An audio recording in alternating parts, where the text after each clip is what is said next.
brother-in-law, J.D., drove to Bristol, Tennessee to watch that goodies race beneath the lights.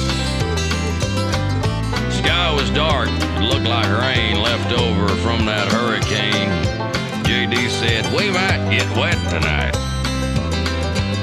Now, old J.D., he's a real nice man, even though he's a Rusty Wallace fan and won't drink nothing but Miller Genuine Draft. And he said, "Number two's going all the way. You won't beat Rusty, not today. He's a short track king." I just had to laugh. 'Cause I'm an Earnhardt man, you see. I live and die by number three, and any fool knows you always bet on black. So me and J.D. argue some. I say he's crazy, he says I'm dumb, but like Rusty and Dale, we always take it back. Mother Nature give us a shaft. We sat in the rain for an hour and a half because it was just too doggone wet to race. And when they dried the track and they dropped the flag, me and J.D.'s about half in the bag, and he was hollering, "Rusty!" getting all in my face. Long about lap 32, car 3 caught up with number 2. They touched and Rusty went up in the wall. J.D. hollered, "There now, see, that no good cheating SOB. I hate his guts. I can't believe his gall." I said, "That's just racing. He got tagged." And the man in black got black flagged. They stuck him at the tail end of the pack. J.D. said, "Now what you gonna do? Just sit back and watch number 2. I said, "We're down, but we're coming back." Sure enough, old Ironhead come through the pack like a needle and thread, though he might have bumped a few along the way.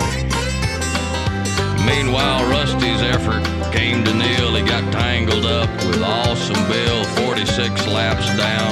Wasn't much to say. Terry Labonte was in the lead when that 3-car poured on a burst of speed and knocked him in the wall at the checkered flag. Terry come up smiling just the same, said no hard feelings down in Victory Lane. It was just another game of NASCAR tag.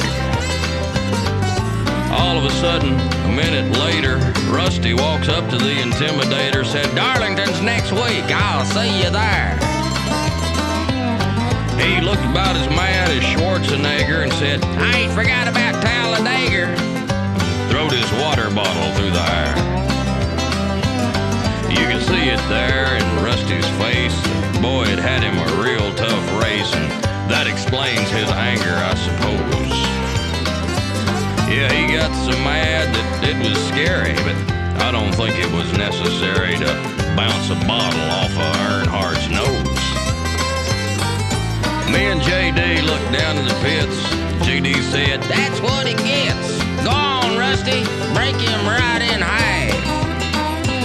I said, "J.D., you must be bent. That thing was all an accident."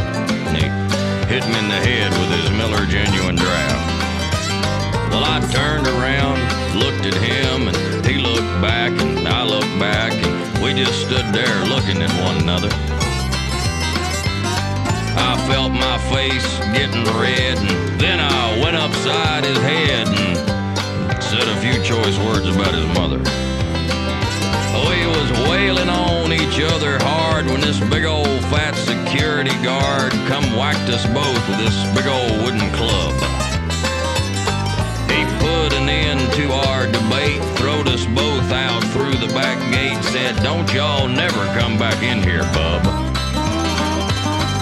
Well, Rusty and Dale is longtime friends, and I reckon that they'll both make amends and do the right thing if you give them half a chance. 'Cause old Earnhardt's a real tough mother, but him and Rusty like one another, and besides, they're both scared of old Bill France. And me and J.D., we is friends again, and this weekend we're gonna take a spin down to Darlington, watch them go real fast. Yeah, my brother-in-law's still my best friend, but if he ever hits me with a bottle again, I swear I'm gonna kick his ever-loving ass.